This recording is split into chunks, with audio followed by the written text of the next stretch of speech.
to leave for Chicago on Wednesday to play in the national tournament. But the main reason I'm standing up here is because of the veterans. If we didn't have veterans, I would not be standing up here. And you talk about distinguished service, I'm going to share with you a couple stories about, in my mind, what distinguished service is. Mike Sears, Beaver, Pennsylvania. In Afghanistan, his convoy comes under attack. Mike is blown completely out of the Humvee that he's in, regains his wits, comes around to pull out his teammate, and realizes his teammate had lost both legs from the RPG that came into the Humvee. Mike applies 2 tourniquets, runs 100 yards across without any regard for his own life, secures the landing zone for the helos to come in to get the wounded and the dead out. Mike received the Silver Star, which is the nation's 3rd highest military honor, the Bronze Star, V for Valor, and the Purple Heart. And then there's Keith Watson, plays on our Pittsburgh Warriors hockey team, Army Ranger Delta team. If you know anything about the Delta and the Navy SEALs, they are some bad dudes, probably the baddest on the planet. Keith was shot by a sniper with a 7.62 round, and if you don't know what a 7.62 round, it's a .308, fairly large caliber bullet. He was shot in the shoulder, kept firing with his right hand and killed 10 enemy insurgents as they approached his position. He survived, but to this day has severe shoulder damage and nerve damage to his left arm. Does never bitch and complain when we're playing hockey about his nerve damage or his left arm. He's a heck of a hockey player as well. He received the Bronze Star, V for Valor, and the Purple Heart. Then there's Rob Stark. Rob Stark is the newest member of It's About the Warrior Foundation Board of Directors. He served in the infamous SEAL Team 6. He was not in the Osama bin Laden raid, but he was on the ship. If you ever seen the movie Captain Phillips with Tom Hanks, he was one of the Navy SEALs on the deck that took the Somali pirates out. He is on our board of directors. As a matter of fact, he's in San Diego right now with the Navy SEAL Buds team training them. He'll be back on Tuesday. But in his last mission in Afghanistan, Rob took a mortar round completely to his chest and his arm, almost severing off his left arm.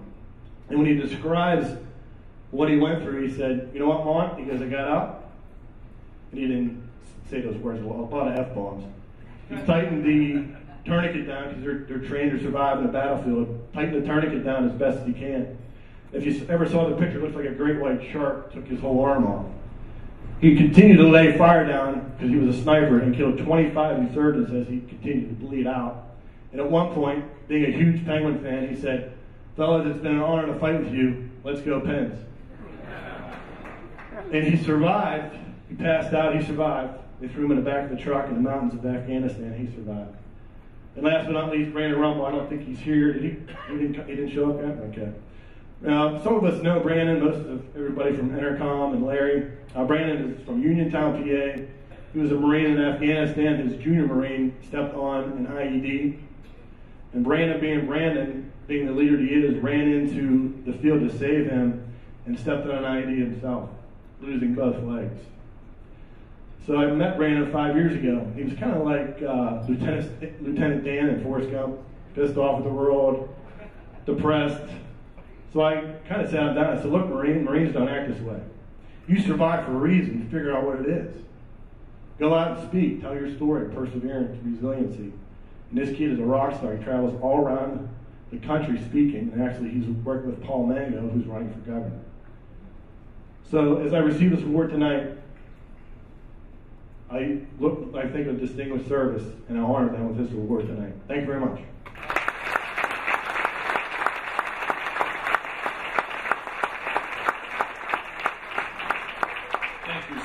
And again, a recognition to his wife, Debbie, because like the veterans, the family suffer and sacrifice too, and Steve couldn't do what he does without your support. So thank you, Debbie. Let's hear it for Debbie.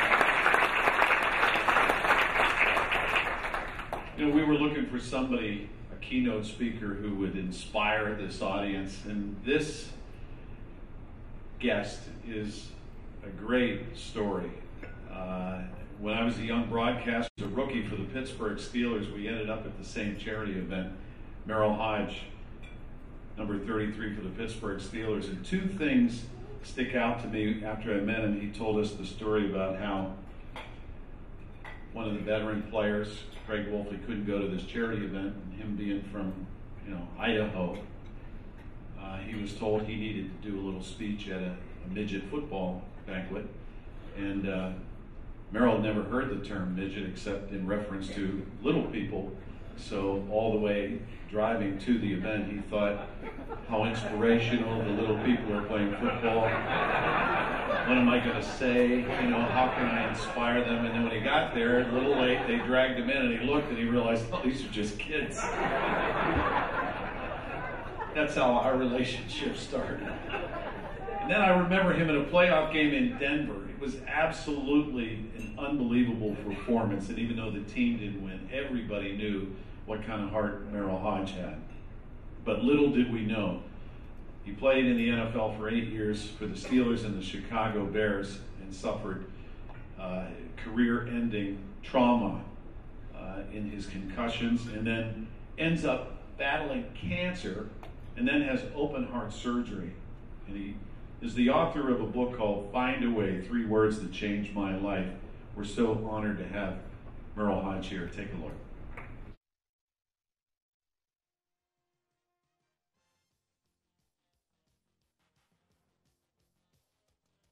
A 10th-round draft choice out of Idaho State in 1987, Hodge was Pittsburgh's most pleasant surprise in 1988, leading the team with 705 yards rushing and tying for the team lead with 50 catches. McGinnis to Hodge, look at him, running out to the left. He's heading for the end zone, and a Pittsburgh touchdown. Merrill, good job, man. Give me some. Great running. Get some oxygen, man. Get some oxygen. Jim Hodge is kicking our ass, y'all. He's whooping our ass right now.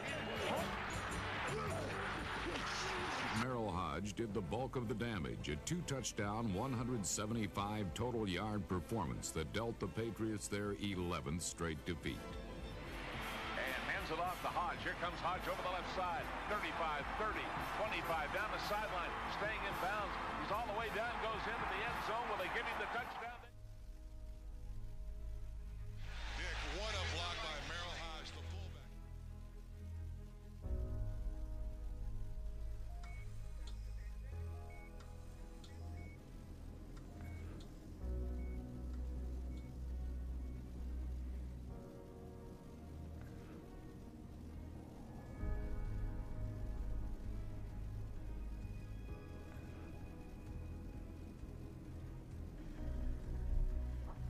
I teach my kids and talk to them a lot about when they're struggling. I said, find a way to win. I always tell them, find a way to get it done, Corey. Find a way to get better grades. Find a way to shoot the basketball better, Bo.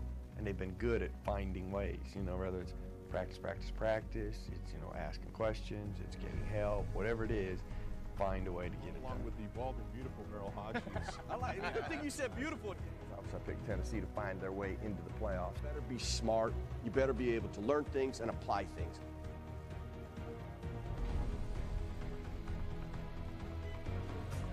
Finding a way.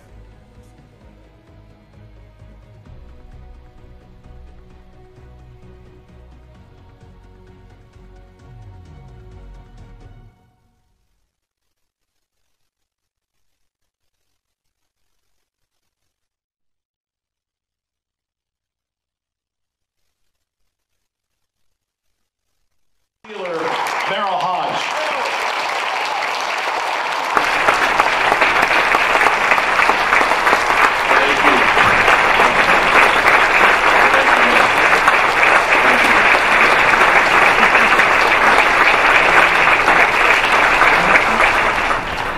Thank you. That's why Pittsburgh is home to me. There's the greatest people on this planet. Live right here. I appreciate that. Before I start, I want to really congratulate all our honorees. One of the things that links them together, that makes them unique and special, that makes them common, is they serve. They serve in different capacities, but they serve others. I'm a product of a lot of people. I stand before you right now and fully admit that. And ironically, that's seldom do I get to address an audience where I actually have a lot of those people that have been significant in my life. Sally Wick, Larry Richard, Bill Milgrove, this table that sits here, Mr. Grayson. I mean, I'm a product of a lot of people, and I'm grateful for that. I don't think there's any greater thing in life than to serve and help others. And for me to not acknowledge how other people have helped me, well, I'll be foolish. The best way to tell you about my journey, though, is to start at the very beginning. And I bet you there's not a soul in here that won't be able to identify with what I'm about to say. I bet you, whether you have kids or this happened to you as a young kid, you were probably asked what you want to do when you grow up. What would you like to be? Bet you everybody here had that experience. Well, I was no different. Now, what was always interesting to me when I was asked that, I had no answer early on. It wasn't actually until I watched football on television, because I love all sports, but there's something about football I love more than anything, any other sport, that when I saw it on television, I knew what I wanted to be. And what was great about that is I now had answers for those people who were going to ask me what I wanted to do. So when I was asked as a kid what I wanted to do, I'd tell them I'm playing in the National Football League. Now, after those people would ask me that, one of four things was always said to me right away. Merrill, do you know how hard that is? Do you know the odds of you playing in the NFL are? Son, don't put all your eggs in one basket. I wouldn't want you to be disappointed one day. Or was it impossible? Well, this is probably why I see things through a child's eyes, quite honestly, more than most adults. Because it never fazed me. And that's what I love about young people. They're resilient. It never fazed me. I believe I could do that, but it does lead me to my first moment of truth in life. And I bet everybody can identify with this. A moment of truth for me is that moment of choice, where you got to make a decision or a choice. Well, I remember my dad had announced that his basement, I had always known it to be nothing but concrete, was going to be finished. 3 bedrooms and a family room were going to be in the basement house. 1 bedroom was going to be mine. Now, why is that important? Well, all I'd ever known is bunk beds and a little brother. And every time I walked into that bedroom, I was wishing either the bunk bed or my little brother were gone. I wanted sanctuary. And all I ever cared about in a bedroom was having a wall of cork. And the reason I wanted a wall of cork is because it's where I start my day and I end my day, and wouldn't it be cool to have a bunch of goals written up on a wall? When I walk in that door, I can look at them every day. Well, my dad announced this bedroom's going to ask if you make me a wall of cork. He said, I'll see what I can do.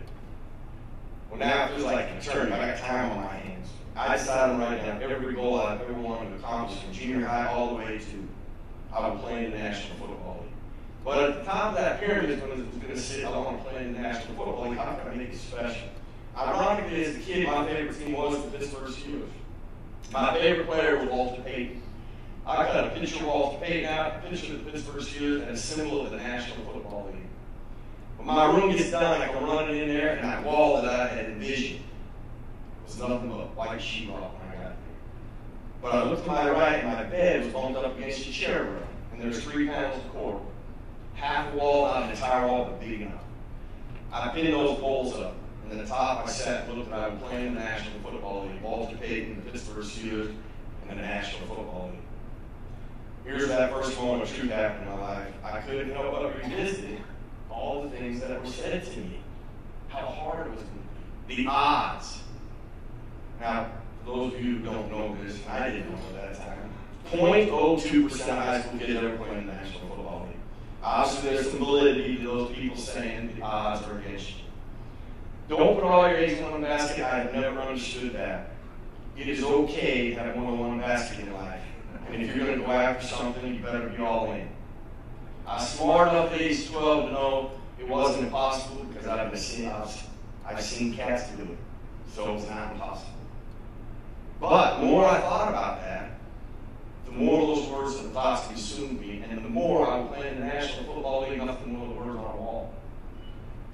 Well, here's where the first time, that moment of truth, if you will, the words find a way popped into my head. They inspired a different energy. They inspired one word, and I'm going to refer to it a couple different times. It inspired action. It inspired me to do something about that goal. Whatever work was required, I was committed to doing it. The odds I was up against were going to beat them. I was putting on my eggs in that one basket, and I knew it wasn't impossible. But those words inspired a journey.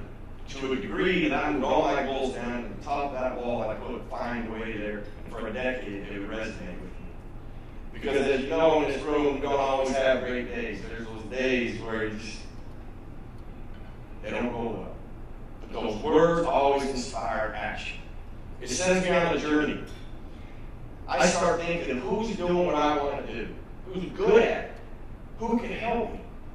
I start thinking, Walter Payton. It's got to be something he said, done, or will do that can help me. A few years pass by, I hear about this tape he's putting out.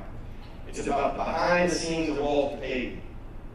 Charity work, his family, and how he trained. I wanted that tape. It's called Winning in Life. I get the tape, I plug it in. I am fast forwarding to the spots that I think are the most important because I just want to see how he trains. I come across an interview process. The first question the interviewer asks him, what makes you better than everybody else? That's what I wanted to know. You thought I wrote the script. For those of you who do not know who Walter Payton was, and I just don't assume people do, this was always said about him. He wasn't the biggest, he wasn't the strongest, he wasn't even the fastest. He was just the best.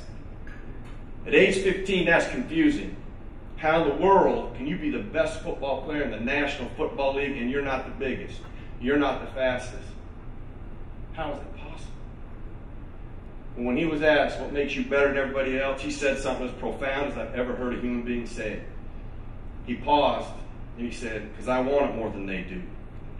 Every day of the week. He said, you see, on Monday, Tuesday, Wednesday, Thursday, Friday, Saturday, in the off season, when people are relaxing, not training very hard, 6 o'clock in the morning when I run that dirt hill, I want it more than they do. He said during the season, on Monday, Tuesday, Wednesday, Thursday, Friday, and Saturday, when 65,000 fans aren't in the stands, cameras aren't rolling, TV's not on, I want it more than they do. And then Sunday, at 1 o'clock, you better believe I want it more than they do. Well, here's what moved me at age 15. I can do that. Every day I practice, every day I train, and every day I play. I want it more than anybody else. The irony of that, there's not a soul in this room that can't do that. That is a pure choice, mindset, and habit that everybody can develop. First time I ever shared that story, there was a reception afterward. A guy come up to me and he said, hey, you don't believe in those behind-the-scenes pieces they put out on people, do you? Because you know they embellish. I really wasn't paying that much of attention to him until he really wanted me to address this. And I said, what are you talking about? He goes, the Walter Payton story. You don't believe that, do you? I said, well, I'm going to tell you another story, and I always share the story. I'm going to fast forward some 15 years later. I'm playing for the Chicago Bears. I sit on the same table Walter Payton used to sit on. I get taped by the same trainer. Locker in the same locker, practice on the same field. Even though he was retired at that time, he would come by because he was on the Chicago Bears board, and I got to know more about Walter Payton. The layers to Walter Payton aside from a great football player. One of these days, I got up on the table. I said, Fred, I need a story of Walter. My teammate next to me is getting taped. He said, Fred, I'm going to tell the story about Walter. I've heard your stories. I'll tell you a story, Merle. I was just like you. I wanted to be like Walter Payton, and when the Chicago Bears drafted me, he was the first player I sought out because I wanted to train on that dirt hill I'd heard so much about. Indirectly, that dirt hill had inspired me my entire life. He had my attention. To have run it with Walter Payton, I don't even know if I could share that story with you right now or have the words to describe it. But he had my attention. He said, I asked him if I could train with him, and they set a time and a date. In his words, he goes, I get there 1 hour before I'm supposed to be there at 5 o'clock in the morning. It's still dark. I couldn't sleep that night, Merrill. I love this guy. 6 o'clock in the morning, here comes a red Ferrari. The sun starts coming up. Out jumps Walter Payton. Sweats match, wristbands on, headbands on. Shoes are spatted up. He goes, the sweetest athlete I've ever seen, Merrill. He comes over to me. You talking about a prince of a guy? We started talking, we stretch, we warm up. I'm enjoying myself, Merle. We go over to that dirt hill. That dirt hill is 80 yards up, 40 degrees, sand-based. So we get to the bottom of the hill, and even walking something like that now can be somewhat taxing. We get to the bottom of the hill. He said, we explode at the top of the hill, Merrill. In his words, I no longer like Walter Payton. Merrill, I can't breathe. My heart's ripping out of my chest. And I failed to ask the most important question, how many we run? But I couldn't say anything. About halfway down the hill, I finally got to where I could talk. And I turned to him. And I said, how many we running? Merrill, here's what disturbed me. He wasn't breathing hard. And then he said, 10. Merrill, that's not the number I was hoping for. I was hoping for 4 or 5. I can't do 10. In his words, they get to the bottom of the hill. They start to head back up. He said, I can't do it. I stopped. I walked to the bottom of the hill, Merrill, and I puked. I went and got in my car, and I went home. Now, we're in a training room where about 12 or 15 people are listening to this story now. And everybody's stopping, and they're doing what I was doing. What would you have done? I was thinking to myself, I might have puked. I may not have made 10, but I was like, I wouldn't have left that environment. I wouldn't have gotten in my car, and I wouldn't have driven away. Then he pierced the air with this. He said, hey, Merrill, that dude, he wants it more than I do. The irony of him telling me that story and having that experience. Both of them 5'10", 205 pounds. You put them in a gym, twins. You put them on the track, twins. Physically spitting images of one another. One had a mindset of wanting it more than anybody else all the time. The greatest player to ever play. My buddy was a very good player, but I always wondered how much more was left in there. It was one of many fabulous lessons as a young boy. I am now going to live my dream. I'm 21 years old. I've learned everything there is in life. I get drafted by my favorite team. I'm about to live my dream on opening day against the San Francisco 49ers with the Pittsburgh Steelers. One thing I can tell you about a Friday practice in the National Football League, at the end of that practice, there's going to be 25 plays executed. There is one thing that you don't do. Don't make mistakes. Because those are the first 25 plays you're going to do on Sunday. And you had all week to make mistakes. Don't do it then.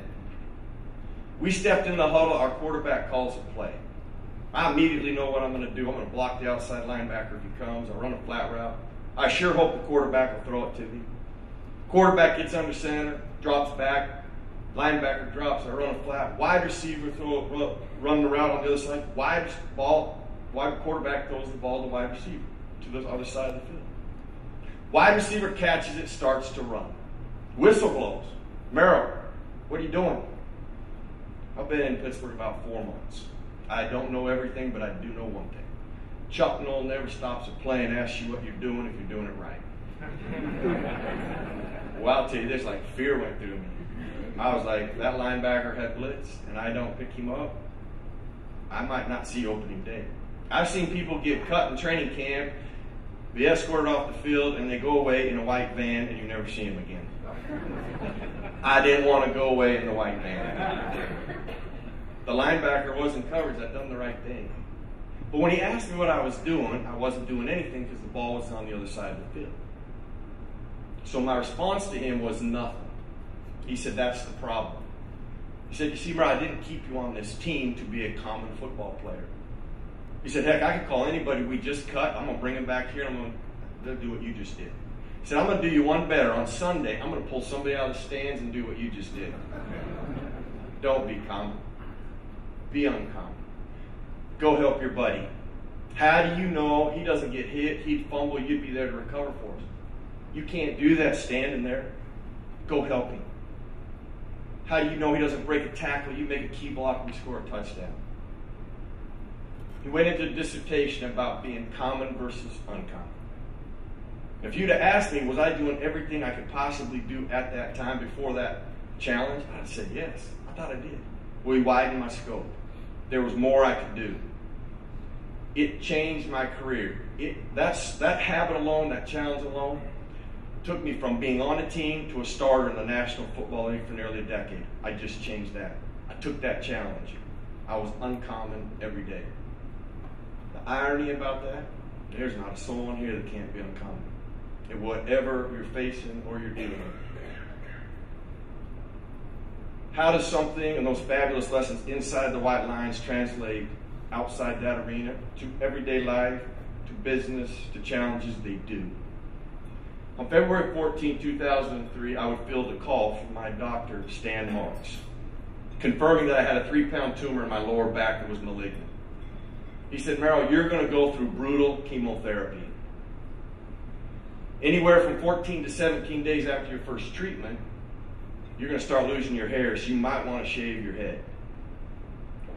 He knew I was active, and he knew I was on a basketball team. He knew I liked to work out. He said, Merrill, you're no longer going to feel like doing that because you're going to be sick and you're going to be tired. And he said, before I let you go, he goes, there's one thing I have to share with you. I can't guarantee this is going to work.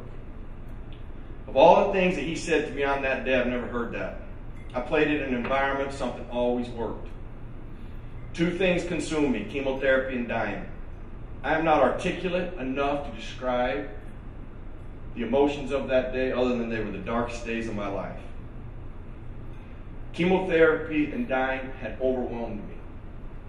Now, there is one thing in my life I love more than when I played in the NFL, working at ESPN, and I don't really care what I do from here on out. It will not trump this. I love being a dad. I love my kids without end. Find a Way has become a parenting tool for me. It has evolved into helping me be the best parent I can. It has challenged me to look at ways to break chains and be the best parent. I come across another parenting tool. I judge my kids in the yardsticks of their years and not mine. It has given me 2 things in my life, patience and perspective. Even though this happens actually weekly, there's always a story I use because it crystallized the importance of it for me one day. My son Bo came home one day and he wanted to go get these Nike socks all his buddies had. We drive down to Dick's, we buy 3 pair for $5.99 each. He comes home, all his buddies come over there in the backyard. They're not there 15 minutes. I look out in the backyard where the basketball court is and the grass is, and they have their shoes off and they're running around in socks I just bought for $5.99. I can't get to the door fast enough before we have grass stains and holes in socks I just purchased for $5.99. As I grab that doorknob, yardsticks of his years, not mine, patience and perspective come over me. I opened the door and I said, Bo, come here. Bo comes running over. I said, son, why would you have your shoes off and be running around in socks I just purchased for $5.99? He said, Dad, because I'm faster. I hadn't thought of that one. But I said, listen, son, take your socks off. Let me show you something. He flips his socks off, he hands it to me. There's those grass stains I'm telling you about. No holes, only because I caught him fast enough. I said, son, you see these grass stains right here? I know when you take your shoes off, you think you're faster. I used to do it as a kid. But with these socks on, you keep slipping on the grass, so you're really not faster. If you want to be faster when you take your shoes off, just take your socks off with them. And then you're going to be faster. He said, really, Dad? I said, absolutely. He said, Dad, thanks a lot. Off Bo goes. I never see Bo again run around with socks I just bought for $5.99. Yardsticks of his years, not mine, patience and perspective. 5 versus 35. Well, what makes those 2 parenting tools vital is you must communicate. And I always use the word communicate because I have learned more by listening than I will ever learn by talking. But my kids are not accustomed to me laying around on a couch, bald and sick. And I thought I needed to prepare them for those changes that were going to take place. So I brought my kids together and I shared with them what the doctor had shared with me. And let them know changes were going to be taking place within a couple of weeks. And then I went right back into my thought process, chemotherapy and dying. It had overwhelmed me. It had consumed me to such a degree I didn't realize that my daughter had worked her way across the room. Before I know it, she's in my lap and they got these little dainty arms around my neck. I remember she shakes my neck and she looked at me and she says, hey, Dad, you need to find a way. Well, I didn't expect it to be reversed on me that quick, but to be inspired by a 9-year-old at the most critical time. Very similar to what happened to me about age 12 when I put the words find a way up on a wall and it inspired action and it changed my thought process. It did it for me at that time. It changed my energy. It inspired action. Dying was not an option. Being sick and tired and laying on the couch feeling sorry for myself, not an option. Going bald, that's still going to be an option. But it inspired me to do something. So I decided I'm going to find out somebody who's been through what I'm going to go through. Between my doctors and nurses, I find 5 people. After I talk to these 5 people, I'm actually more depressed than before I talked to them. They had confirmed the brutality of the journey. The hair loss and the burns and the fatigue. However, I did exactly what I did at age 12. I wrote down in my office where I start and end my day, I would destroy non-Hodgkin's lymphoma. I then created a plan, took some action, thought I had everything figured out what I was about to endure. I walked into my first treatment where I was going to be there for 24 hours, thinking I had asked every question. I walked into the coldest environment I had ever entered in my life. I hurry and find a chair because I'm going to be there for 12 hours. I sit down and I start thinking, wow, how fast does chemotherapy work? I never asked that. About then the doctor walks in. I said, hey doc, how fast does chemotherapy work? He turned to me and he dropped his glasses and he said, in seconds. I was paralyzed by that. I didn't know what he meant. I didn't have the ability to ask him. But I would find out. So 7 hours later, Becky, who's in that video with me, and anybody that works in that environment, man, thank you for that. Special people there. I look over and I see Becky, and she looks like her. First thought process, she's going to a nuclear plant. She's got plastic draped all over her. She's holding this syringe with red fluid in it. And I'm like, that don't look good. I wonder who's going to get it. Before I know it, Becky's standing in front of me. She said, now listen, this is the most dangerous part of your treatment. The reason I have it in the syringe is because I have to have ultimate control. If you have a reaction to it, I got to get this shut down. We got to take care of you. If this were to get outside the syringe, it could give you and I 3rd-degree burns. I don't ask it, but I am thinking it. Wait a minute. If it's going to give us 3rd-degree burns on the outside, well, what's it going to do on the inside? About then, she starts to push. Starts in my right arm, went from my elbows to my eyeballs, from my lungs to my toes in seconds. Screamed through my body. Now, I've been there for 7 hours. I need to go to the bathroom. So I told Becky, I got to go to the bathroom. She was like, listen, I don't want you to be alarmed. But your urine is going to be red right away.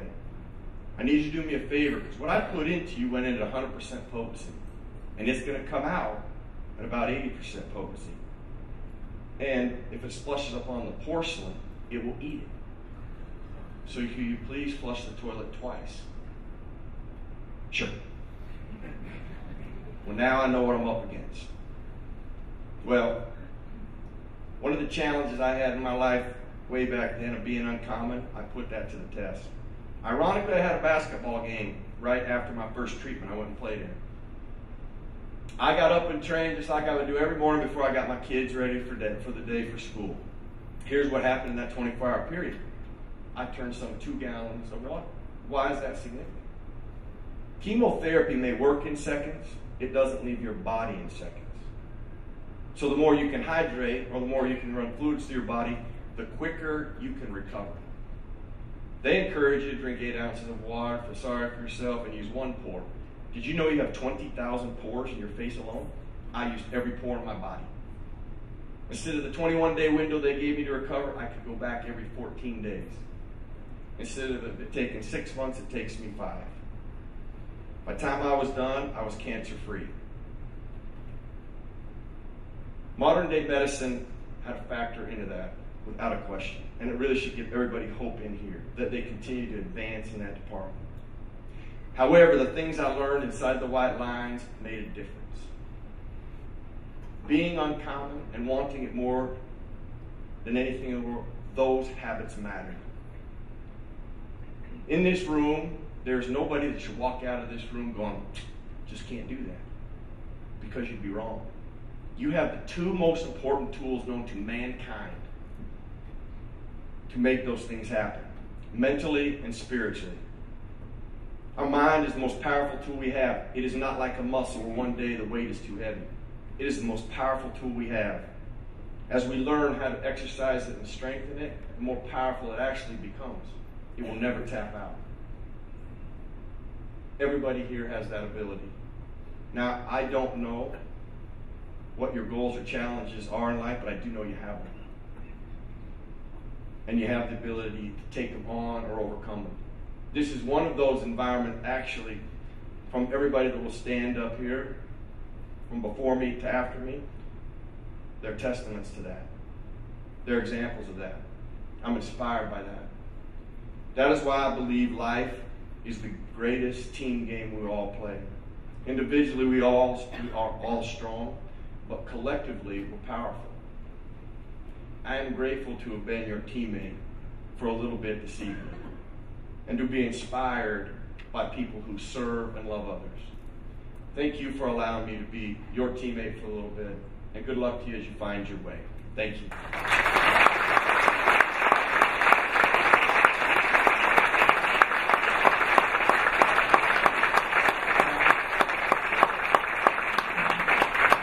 The uncommon Merrill Hunt.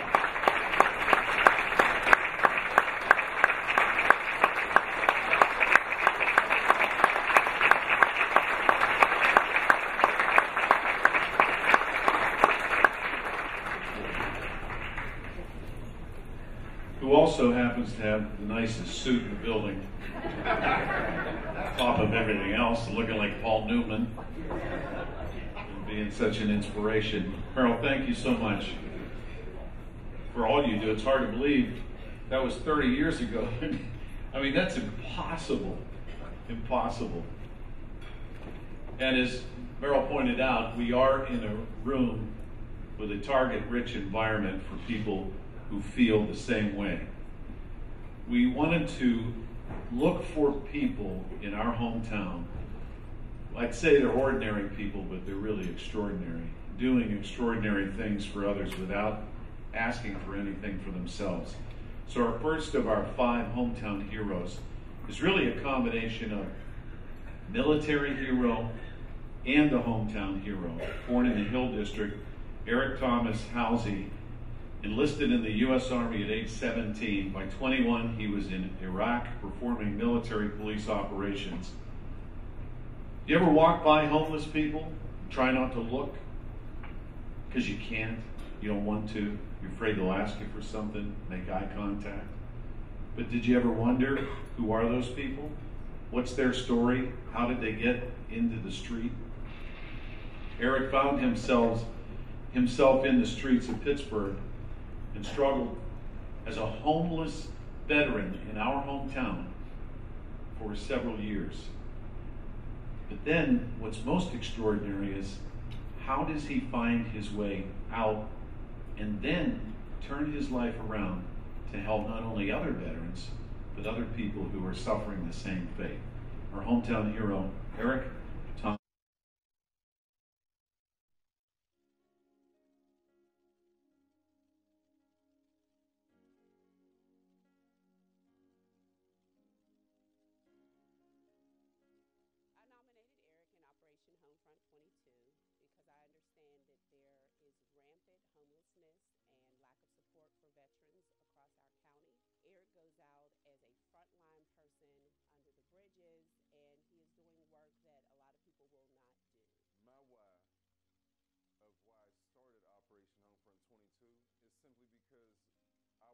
Formerly a homeless combat veteran.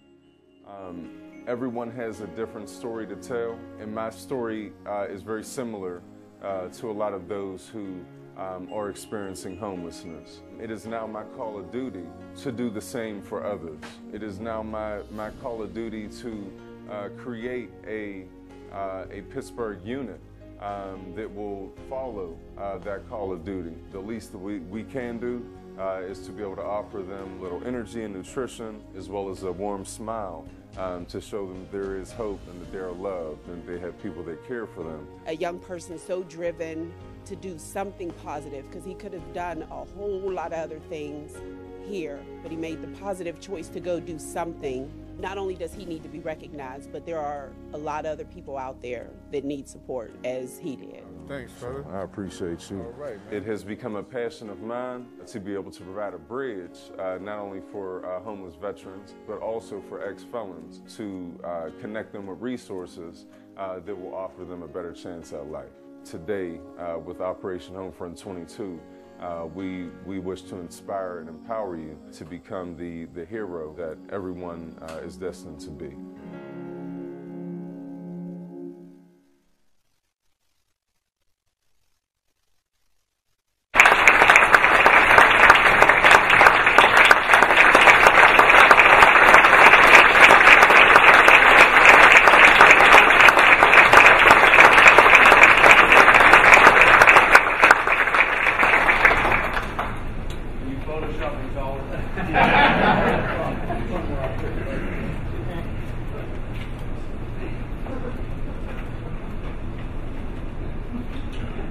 Good afternoon, hometown.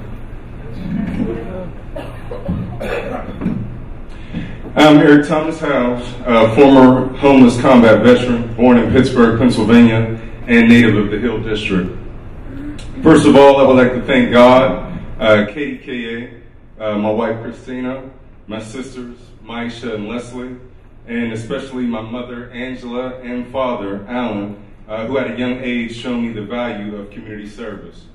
While still in high school, I enlisted in the military at the age of 17 as a result of the terroristic attack on September the 11th, 2001. By the age of 21, as Larry had mentioned, I had served in Operation Iraqi Freedom, performing military police operations. Returning home, I had extreme difficulty readapting into society, resulting in chronic homelessness.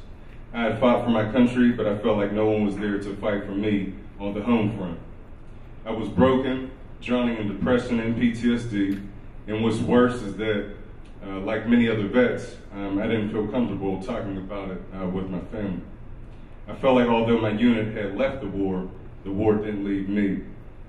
On one of the city's coldest nights, an officer proceeded to cite me for sleeping in front of a public space.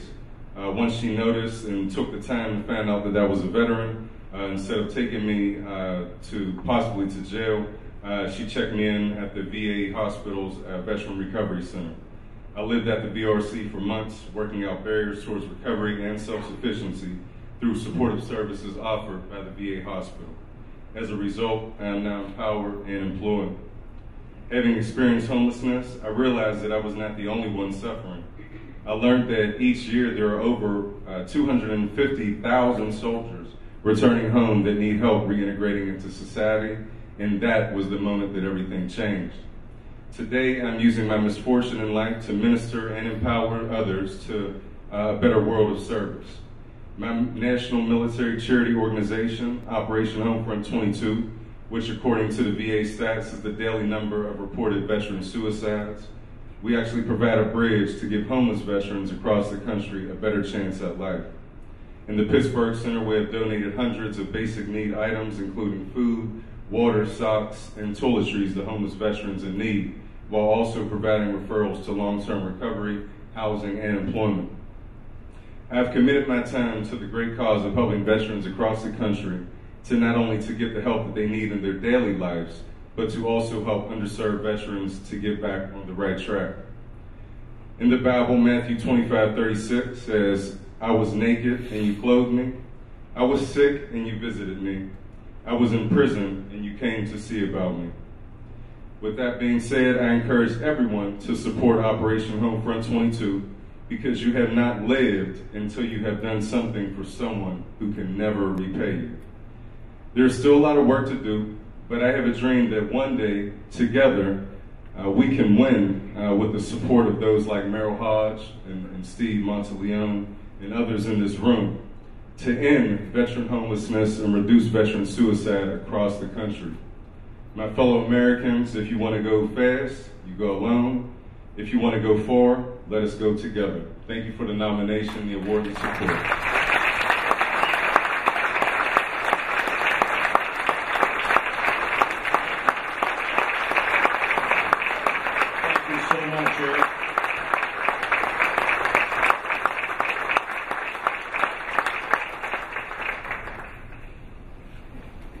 Our next hometown hero, like Merle, was given a cancer diagnosis. In her case, Stephanie Scaletti, at age 19, was diagnosed with leukemia.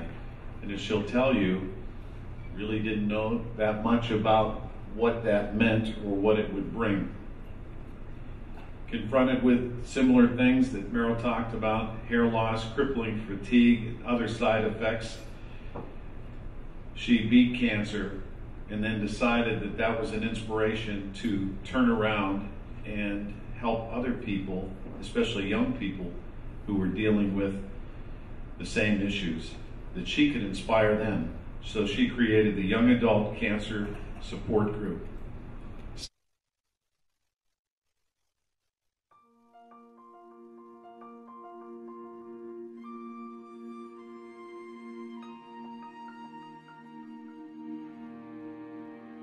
Stephanie is by far the most compassionate person I've ever met. She always puts everyone's needs above her own. She is a cancer survivor. She was diagnosed with cancer at the age of 19 years old. While the prognosis looked pretty good, it was an awful battle. I had no one my age who would relate to anything that I was going through, and unfortunately that's when social work entered my path. It's not that easy for all young adults though. It just puts you at a halt, but that's when I really fell into this. This is what my purpose is going to be. And here I am today, building this support program for young adults, and it's really just growing year after year. She's made it a home away from home for so many individuals fighting the fight with cancer. They can come here and talk about the problems that they're going through, the financial assistance that they need, or just ask questions about medical things that they're not really certain of. I like to think I have the most rewarding job, because over the last 6 years leading the Young Adult Cancer Support Program, you see that they build the relationships within the group. They build such strong, tight-knit friendships, and to see them reflect on that they're not alone, they can finally connect to others their age, others who have similar diagnoses, others who've been there who also can't pay their medical bills. Through fundraising, she's raised thousands of dollars, which go to these individuals that need assistance. Cancer was absolutely chosen for me. Leukemia is what served as my purpose, so that I could give back and make a difference in this world. I'm just grateful to be here today, to be able to help others. And I've always been that way, but now it's on another level. I just hope I can leave a legacy when my day comes to an end, that people can look back and say, she made a difference. Whether that's what I've done already or what else I'm capable of doing, because I know my work isn't done.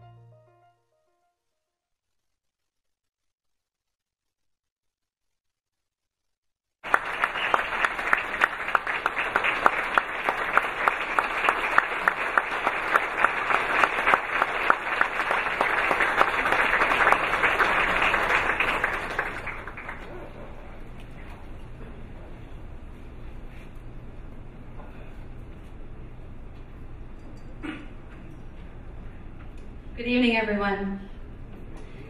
When Larry called to tell me the exciting news, it was hard for me to consider myself a hero without thinking about my own heroes. You see, without my heroes, I wouldn't be standing up here in front of you all tonight. My family, who's here back in the corner, you guys are my heroes. When I had leukemia, you stayed by my side night and day, and without your selfless and endless support, I really don't know how I would have survived. But together with you as my team, we survived together. So I decided to live my leukemia story as an open book. I thought, if what I'm doing and what I'm saying and how I'm facing cancer, if any or all of that can inspire someone or any others, then I've made a difference. That's the first time I started hearing the word hero, but I didn't understand it. Yeah, like Merle said, there were dark days. Those intensive chemo treatments. I had brain radiation. I had spinal taps where they injected chemo in my spine. They were awful days. I'm not going to lie about that, but it's during those hard times when the hero within us is revealed. I saw firsthand there was absolutely no local resources for us young adults with cancer. I knew it was time to change that. So 6 years ago is when I started a young adult cancer support group. And within those meetings is where I really heard their other issues that I just couldn't ignore. And so that's why I expanded the program to now offer monthly social activities for the young adults as well as financial assistance to help them just make ends meet. Young adults are at such a developmental stage in their life, they are truly stuck when this diagnosis comes at a forefront. But now they have others who can relate, can listen, and can support each other through the emotional roller coaster ride of having cancer. Every day, I feel so incredibly blessed and so grateful because I truly get to do what I love. It's the most rewarding feeling, overcoming such a life-threatening illness and making so much meaning out of it. I resonate with this quote that a wise man once said, "Life is so much bigger than one individual, but that one individual can create a huge impact on many by having a vision, setting clear goals, and not stopping until that vision is fulfilled." That man that quotes is my husband. Matt, you are my rock. You inspire me every day. You're the wind beneath my wings. For supporting this young adult program since our very first date, for raising well over $50,000 for this program, and for always reminding me of the difference that I'm making in this world. I think it's safe to say that together, we're making a difference, even though we'll disagree. This young adult program continues to be the only local resource for young adults with cancer, not only in Pittsburgh, but in Western Pennsylvania. I only hope and pray that everyone who has supported thus far knows just how much I love and appreciate them. I'm a Pittsburgh girl. What can I say? I wouldn't have life any other way. This will always be my home, and I am eternally grateful to be your hometown hero tonight, among the others with me tonight. I want to say congratulations to the other honorees, and Larry, on behalf of all of us, we thank you from the bottom of our heart. Thank you, everyone.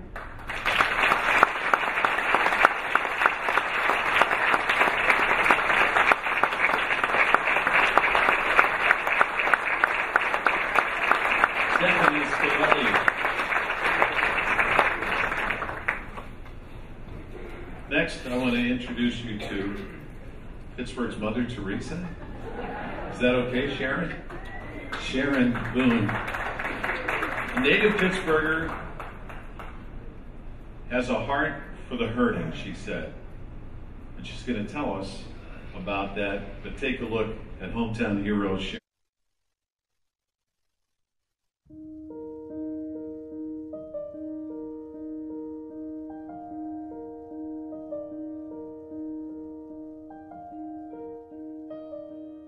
To me, Sharon Boone demonstrates a humble, selfless servant of the Lord. What we do here at Outreach Arms is to welcome the homeless, the needy, the less fortunate into our facility here at First Presbyterian Church. We like to provide them a meal. We use dinnerware and silverware. We want them to feel like they're coming home to dinner at home.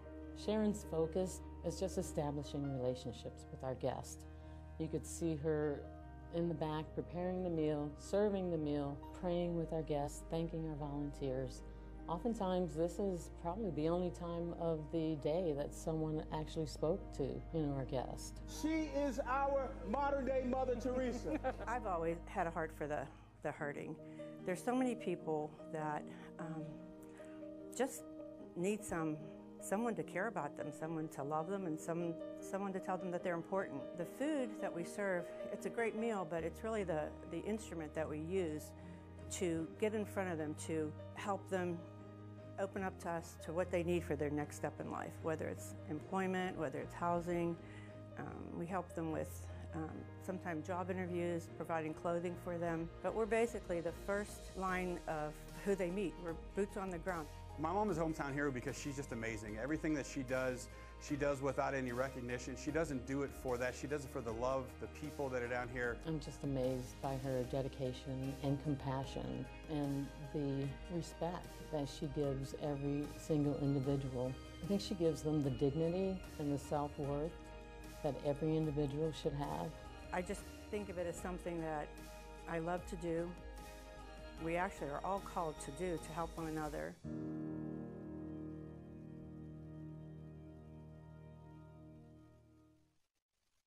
Town hero Sharon Boone.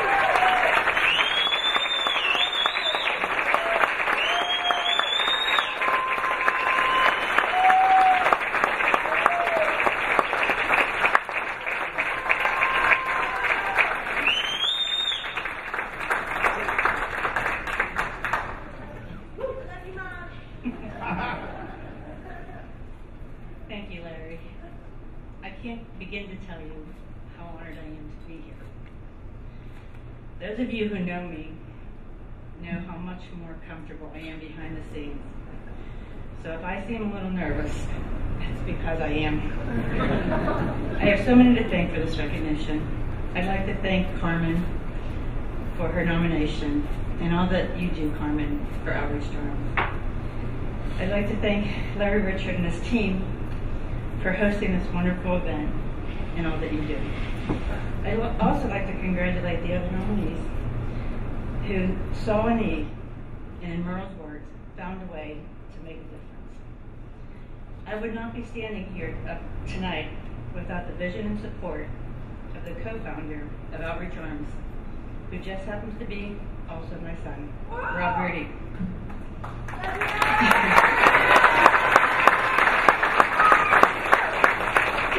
As a mom, it's such a joy for us to serve together. Rob has such a giving heart. He would give you the shirt off his back, and his coat, and his gloves, and his shoes. I can't count the times Rob's left on a Tuesday night in a stocking feet. Now, special thanks to my unsung hero, my husband Chip. He does all our weekly pickups, loads my car, unloads my car, makes multiple trips to Pittsburgh, all without any recognition. I guess that answers your question, Chip. What am I going to do in my retirement years? Outreach Arms would not be where we were today if it were not for our board members and our amazing volunteers. These men, women, and children come from all over, but they share one thing, a heart to serve. I would especially like to thank Pastor Tom Hall, who's not here tonight, and everyone else at First Presbyterian Church of Pittsburgh. They graciously opened their doors and welcomed Outreach Arms. And they opened their hearts to our guests so that they could come inside, sit down at a table, and have a warm, delicious meal, and be treated with dignity and respect. That's why it's so important to us that everyone who walks through our doors knows they matter to us, and more importantly, they matter to God. Most importantly, I'd like to acknowledge the people that we serve. Most are people just like you and me, who for whatever reasons have fallen on hard times, and they're living a life most of us cannot even imagine. The Hometown Hero is such a great honor. I accept it on behalf of all the men and women who struggle through life every day. Seeing their faces light up when we call them by name gives me all the inspiration I need to continue to serve. At Outreach Arms, we all look forward to Tuesdays. We say it's the best day of the week. Tuesdays are like having a big family dinner. We joke, we hug, we laugh, we cry, and we pray for one another. I would like to invite each and every one of you to join us for a Tuesday night. You can serve food or drinks or sit and have a meal with one of our guests. Or, if you want, just stand back and watch. Watch lives being changed. And you know what? Maybe one of those changed lives might just be yours. And if I could just have one more moment, I'd like to dedicate this award to my dear friend, a young man who was our volunteer, who fought a great hard fight, but lost the battle to pediatric brain cancer last year. He inspired everyone that he met. And for you, Ryan Sank, you are our heavenly hero. We love you. Thank you.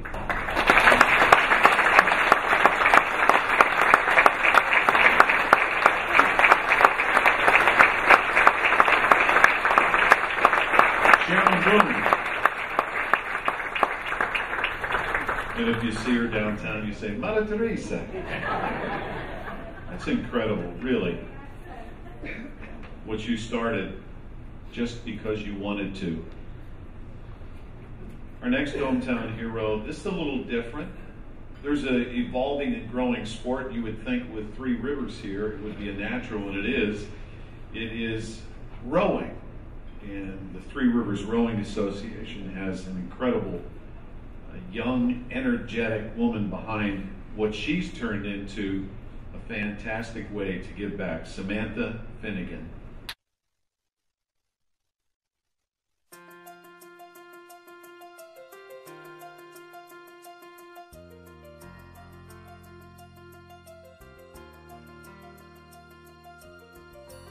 Samantha is the hardest working young woman that I've met in a really long time. She has brought so much energy to our outreach program. I work with all of the outreach programs with Three Rivers Rowing Association. One of the teams that I coach is First Row, which is a high school girls team for Pittsburgh public schools and charter schools.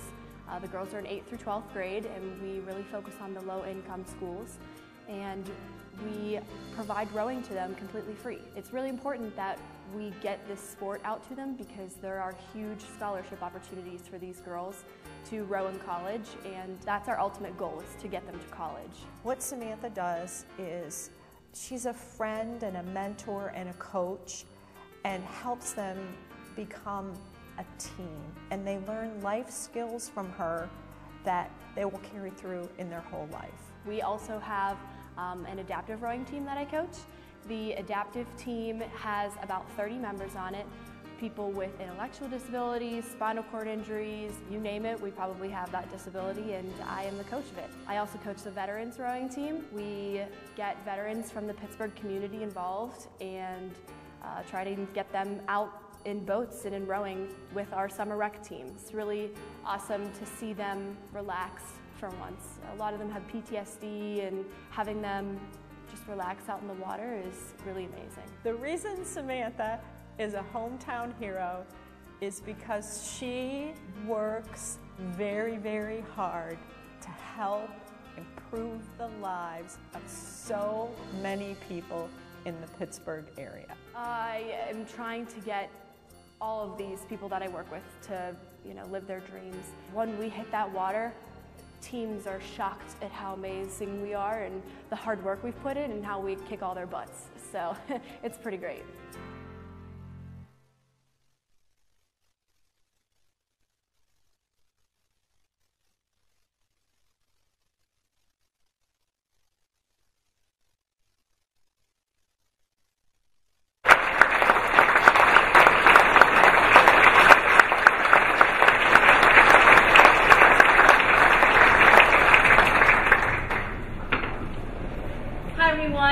Thank you so much for having me, and congratulations to all of the other heroes. I just first want to say thank you so much to Judy for nominating me. She's like a second mom to me, and I would never be up here without her. And thank you to my parents, because they've always told me to, strive and go for what you want to do and love, and don't do something that you're going to hate for the rest of your life. So I definitely went for something that I loved. And thank you to TRRA for having all these amazing programs.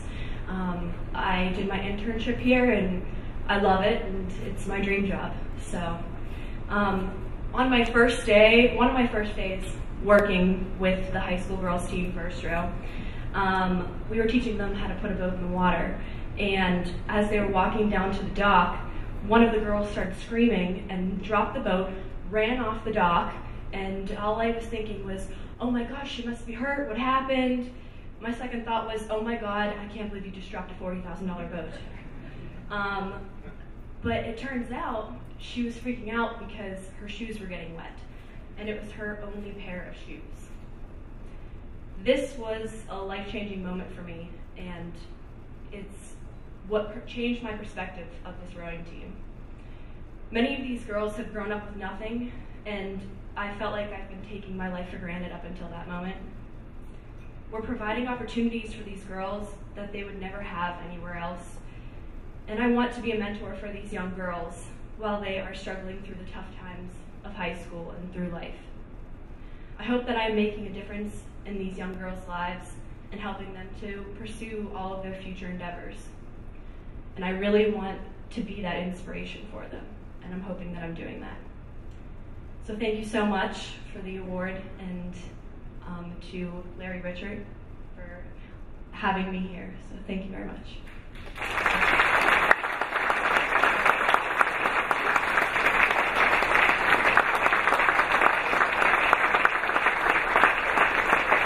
And Samantha, it's found time you're going to get married. James, your fiance is here. James, you did good. And finally, with our hometown heroes, this is an incredible story. This city has a unique relationship with the island of Puerto Rico because of Roberto Clemente, which at this point, many years ago, but 6 months ago, when Hurricane Maria devastated Puerto Rico and other islands, Carnegie Mellon University student Rosanna Elena Guernica was here. And she'll tell you by her own admission that the first year being here was extremely difficult. She wanted to go somewhere warm, and we get that. But we grow on you, right? Kind of like a mold. So here you are away from home, but you see what's happening to your homeland with half the island without power. 1,000 people perished, many people homeless. So Rosanna jumped into action.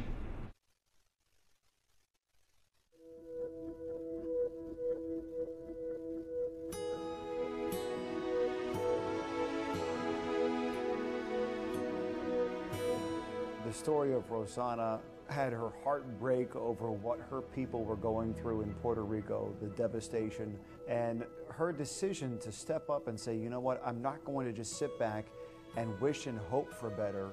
I'm going to make a decision to go and do better. I was really motivated just by how great the need was and how unfair the situation was.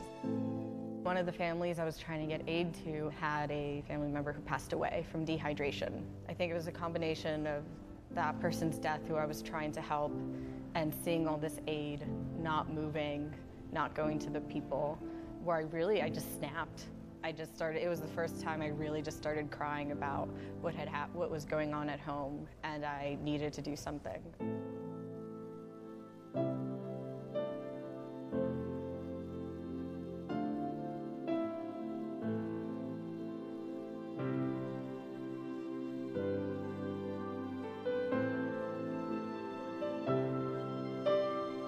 What made a college student think they could pull this off? That she's just turning the whole world upside down out of sheer force of will. And it just seems as though nobody can tell her no. It's really beautiful to think about how people in Pittsburgh really came together for me and for my team members and for my home.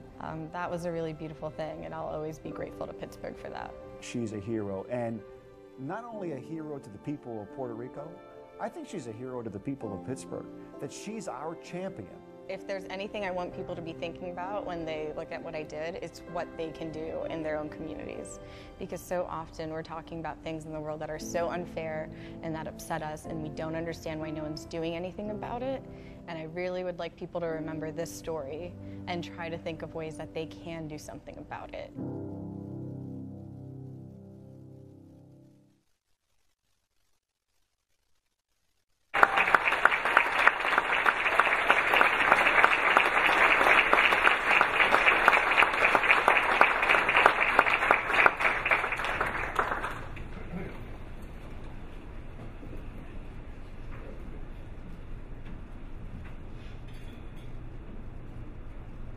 I've been told by a friend of mine that I get too emotional in my speeches. But what happened to my home is an emotional event, and I often see no reason to hold back this emotion from you. I just came back from a trip to Puerto Rico. I went down this weekend, and just being from there and having lived through what happened to the island and what continues to happen, it's very emotionally draining.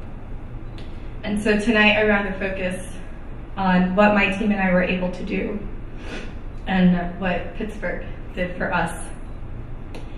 It's an honor to receive this award, but mostly it's a greater honor to be able to call Pittsburgh my hometown.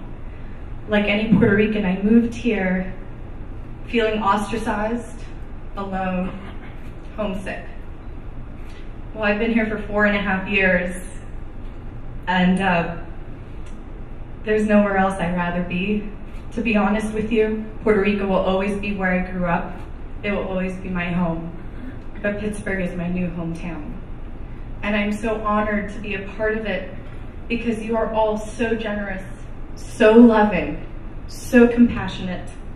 I've traveled throughout various parts of the United States and I have never found a community like I have found here. It is because of your generosity and compassion that my team and I were able to deliver 76,000 pounds of aid, evacuate 296 people, and raise the $250,000 that was necessary to do so. And while by now you may be familiar with my face and my story, you may not be so familiar with my team, who sacrificed and worked just as hard as I. Had it not been for them, I would have never moved past my first flight. It was through our collective efforts that we were able to fundraise the money needed to charter our planes, efficiently distribute the aid we brought, and help as many people as we did. We did this all between our coursework, jobs, interviews, and musical performances, motivated solely by the need that our home had. With us tonight are 3 of these team members, Gabriel Stolaza, Ivan Kauber, Javier Gonzalez. You equally deserve any applause and recognition that I receive. Will you please stand up for us?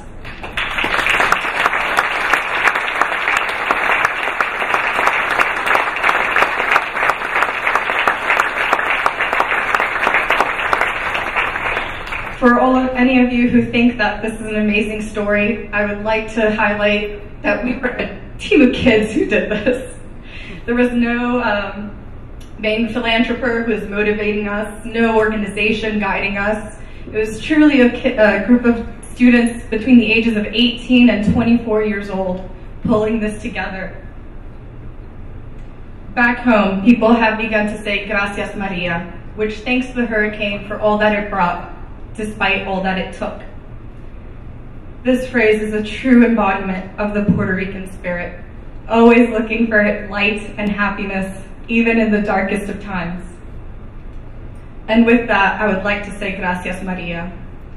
Thank you for bringing me my team members, who I can now call my friends. Thank you for allowing me to help my home in its time of need. Thank you for introducing me to wonderful souls like Ann English and Robert Mangino. And most of all, thank you for showing me that I do have a family in Pittsburgh and that I have a home here. Thank you.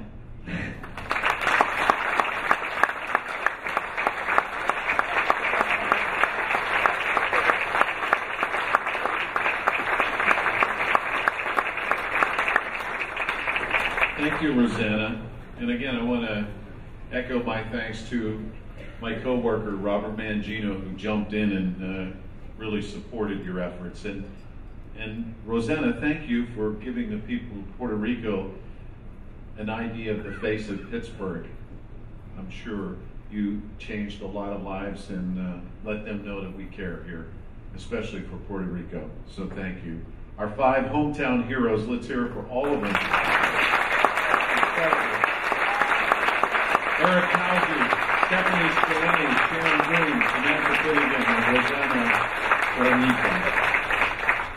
And that leads us to our Lifetime Achievement Awardee. I have a close relationship with Bill Hillgrove that dates back 35 years. When I started my broadcast career, I had the honor of producing the Pitt football games for 4 seasons in the mid-'80s. At that point, we had a chance to travel with the team, and I was mentored by the best. And the thing that I can tell you now, working with the broadcast for the past 5 years, is the one thing that hasn't changed is Bill Hillgrove. And as I mentioned before, you observe somebody you look up to. Imagine when I got to WTAE and it was Bill Hillgrove, Myron Cope, Stan Savran, John Steigerwald, Paul Long, Joe DiNardo. These are icons of the time in television. And you always wonder, what are they going to be like? And how do they treat people? And when you have somebody you're observing so closely that doesn't realize that you're observing them, it's kind of like when you watch somebody, how they are with children and pets, when they don't think anybody's watching, you learn a lot about somebody. Bill would treat the guy that operates the elevator and the press box going up the same as he would the owner of the team. And so I'm very honored for our Lifetime Achievement Awardee, Bill Hillgrove.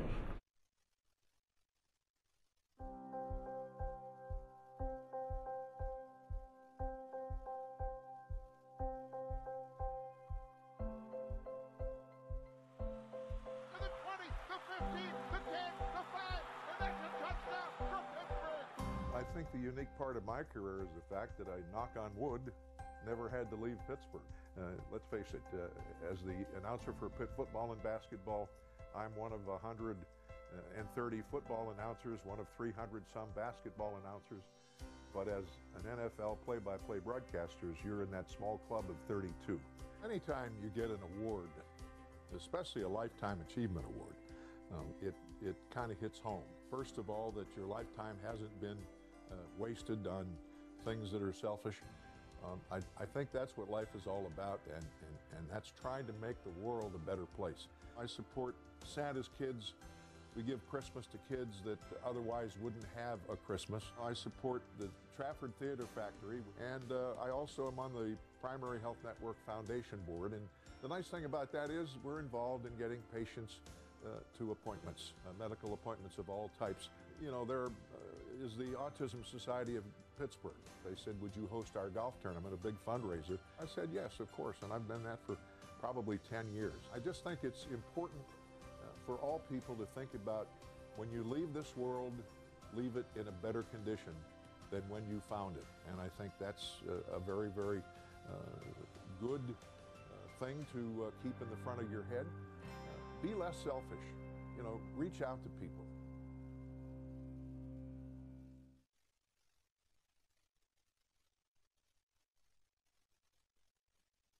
And I see what he's talking about, and it's remarkable what a tremendous job he does and has done consistently. And next year will begin his 50th season of Pitt basketball, 45th Pitt football, and a quarter of a century of the Pittsburgh Steelers. And you talk about rarefied air. There's this many or less guys that do professional football and college football and basketball. In fact, I think he's the only one that does all three at this point. But much more important than all of that, again, he's a Pittsburgh guy. He's never changed who he is. Everybody knows Bill Hillgrove. And one of the most beautiful things is everybody finds a way to give in their own way. He lends his name and all the good things he's banked to so many other charities that have helped so many. Just a few, we couldn't name them all tonight. So it is my honor to introduce our Lifetime Achievement Awardee, Mr. Bill Hillgrove.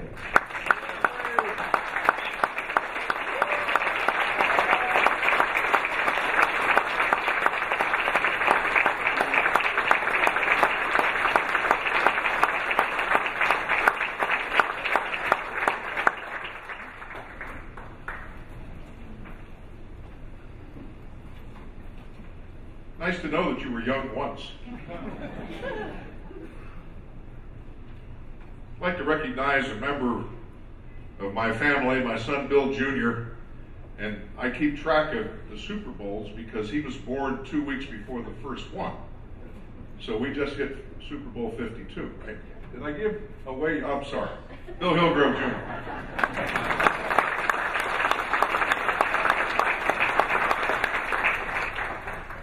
What I enjoy about being around my son is Saturdays he spots Pitt football, and Sundays he spots the Pittsburgh Steelers. So we're in two foxholes every weekend, and we enjoy every minute of it. My brother John is here tonight. Now, the Bishop of Pittsburgh was supposed to wash his feet tonight, but he's here instead. So if you're seated near him, you'll know where he is. John Hillgrove.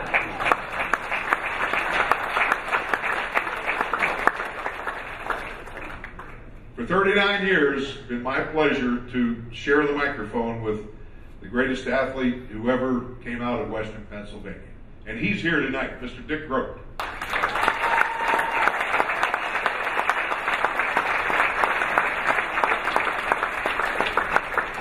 you ever get in an argument about that, he wins because he's the only one.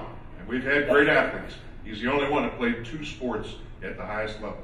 He played for the Zollner Pistons in the NBA, and he played, of course, for the Pittsburgh Pirates, the St. Louis Cardinals, the Philadelphia Phillies, the New York Giants. But his fame was with the Pirates, 1960, World Series champions, beat the Yankees against all odds. He was the MVP of the National Baseball League, and also was the batting champion at 325. And then in 1964 with the St. Louis Cardinals, they beat the Yankees again. They did, in 7 games again. And he will tell you to this day, despite the fact that he beat the Yankees in 2 7-game World Series, the most pressure he ever endured in his sports career was being Arnold Palmer's partner twice in the Bing Crosby program. But that's another story. Dick wrote, thank you.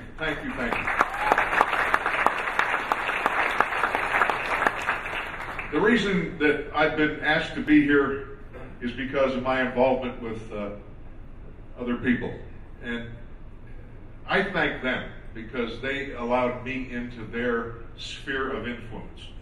Santa's Kids. We provide Christmas for over 600 kids in the eastern suburbs who otherwise wouldn't have it. And Jim Johns, who's a real hero. Jim, thank you. And,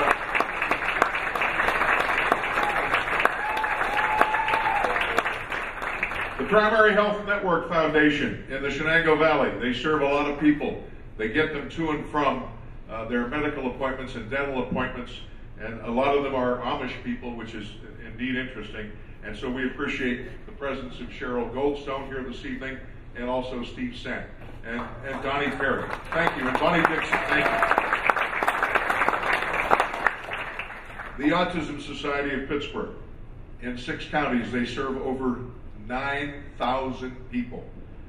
Dan Turiski and Jesse Turiski.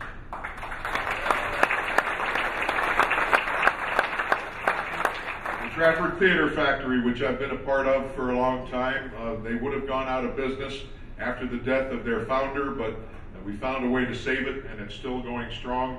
Matt Milanarski and Sue Curry, let's have a hand for the Trafford Theater. I serve on the board of the National Museum of Broadcasting.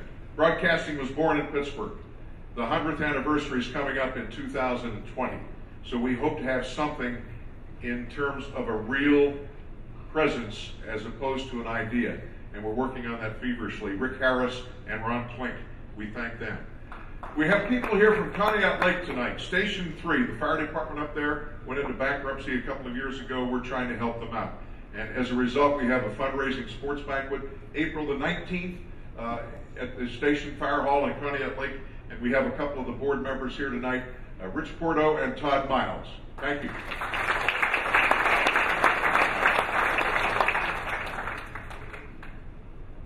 I am proud to be part of the Pittsburgh Jazz Channel, WZUM. I do a show every Saturday. And we'd like to thank those guys who have brought the sound of jazz back to the Pittsburgh airwaves. I mean, this was one of the birthplaces of many, many great jazz celebrities, and Chuck Levins and Scott Hanley, we appreciate their help. But most of all, I would like to thank Larry's hometown heroes, the ones we honored here this evening. They're the real heroes. Larry, you're a real hero. Thank you.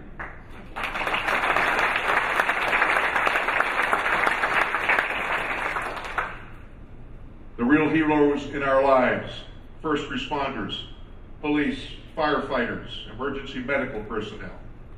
The men and women of our armed services who put their lives on the line 24/7 so that we may enjoy the great gift of freedom. They may not be hometown heroes, but in the words of Merle Hodge, they found a way into that large space in our hometown hearts. Thank you very much.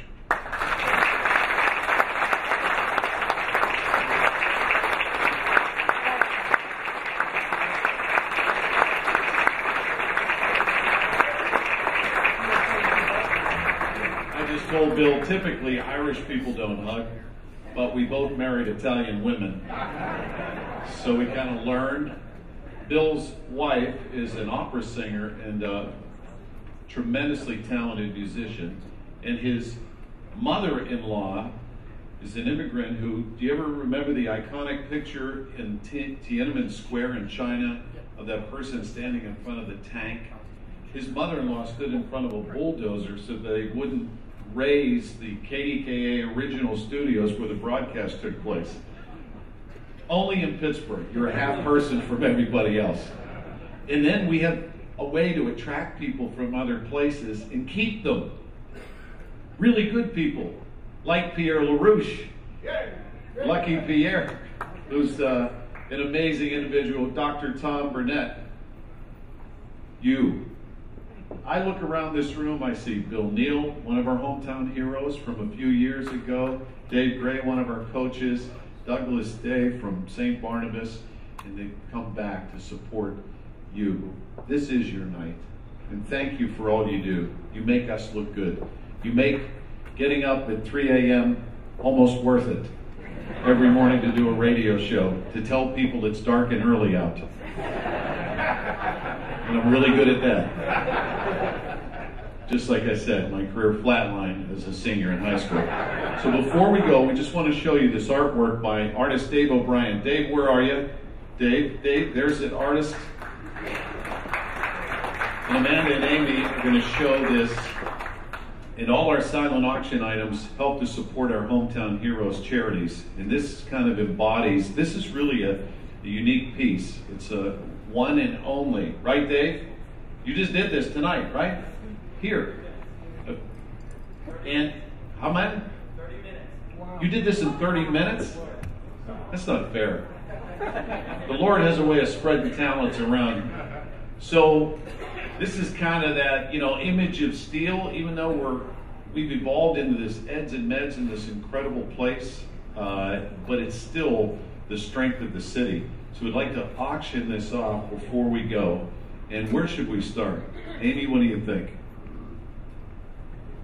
No pressure, Amy. Amy Mock, what do you think? You'll put $500 on, won't you?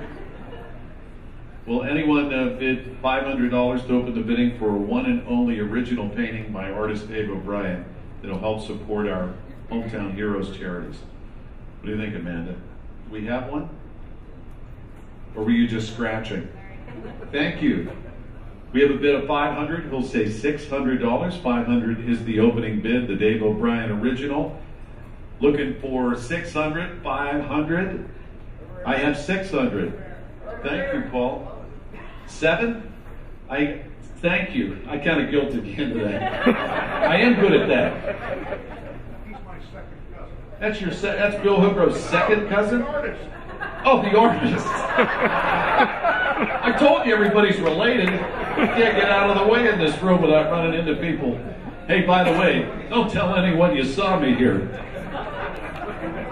$700. Are you cool with that? 700. I'm looking for 800. 700 going once. Do I hear 800? 700 twice. Merry Christmas. Or Happy Easter. $700 towards our Hometown Heroes charities. Thank you, sir, for your generosity. And thank Dave O'Brien, our artist. Great work. Well, we promised to be done by 9, and in typical radio fashion, we're late. It's not too late. It's 9:17. So we hope you have a wonderful holiday season. If you're a Christian, this is Easter. If you're Jewish, Passover. If you're just bored, tune in tomorrow morning between 5 and 9. My partner, John Shumway, will be doing 3 hours of Good Friday services on the radio. Call him. Don't tell him I told you. Just kidding. So again, thank you for being here. We hope you were inspired. Merrill Hodge, Bill Hillgrove, and our 5 hometown heroes. Thank you for being here and making Pittsburgh someplace special in KDKA. God bless you. Safe travels home. Thank you.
I didn't know she was. She did good. Yeah. She did fantastic.